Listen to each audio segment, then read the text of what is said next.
সোনা এখন কি করছে? এই তো শোনা বসে বসে সিরিয়াল দেখছিলাম, কিরণমালা। সিরিয়ালটাতে যে ছেলেটা আছে কিরণমালাকে খুব ভালো। তাই আমার মতো? তাই? হ্যাঁ, মিথ্যুক, তুমি আমাকে একটুও ভালোবাসো না। আমি তো তোমার জন্য মরতেও পারি। এই কতবার তোমাকে না বলেছি মরার কথা বলবে না? আমার কিছু কষ্ট হয় না, তুমি মরে গেলে আমিও মরে যাবো। তোর পাগলি। এই সোনা, তুমি জল খেয়েছো?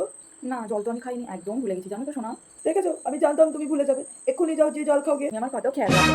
লাইনে থাকো, আমি জলটা খেয়ে নিই। আরে ওটা তো আমার দায়িত্ব, তুমি না আমার বউ, বউয়ের খেয়াল রাখতে হবে না? জানো তো সবজি কাটতে কাটতে না আজকে আমার হাতটা কেটে গেছে, খুব লাগছে জানো, খুব ব্যথা করছে হাতে। তোমাকে কতবার বলেছি বাড়ির কাজ করবে না? ও মা, শিখতে হবে না? বিয়ের পরে কে তোমাকে রান্না করে খাওয়াবে শুনি? কেন? আমি করবো। এই, তুমি আমাকে রান্না করে খাওয়াবে? সত্যি তুমি রান্না করবে আমার জন্য? তো তুমি বিয়ের পর সব কাজ করবে, রান্না করবে, বাসন মাজবে, সব কিছু করবে। বিয়ের পর সব কাজ আমিই করবো, তুমি শুধু রানীর মতো বসে থাকবে। তুমি তো আমার রানী। আমি জানি তো তুমি সব করবে। খুব ব্যথা করছে না? যে জায়গাটা কেটেছে আমি সেই জায়গাটাতে একটা চুমু দিয়ে দিচ্ছি। দেখবে এক্ষুনি কমে যাবে।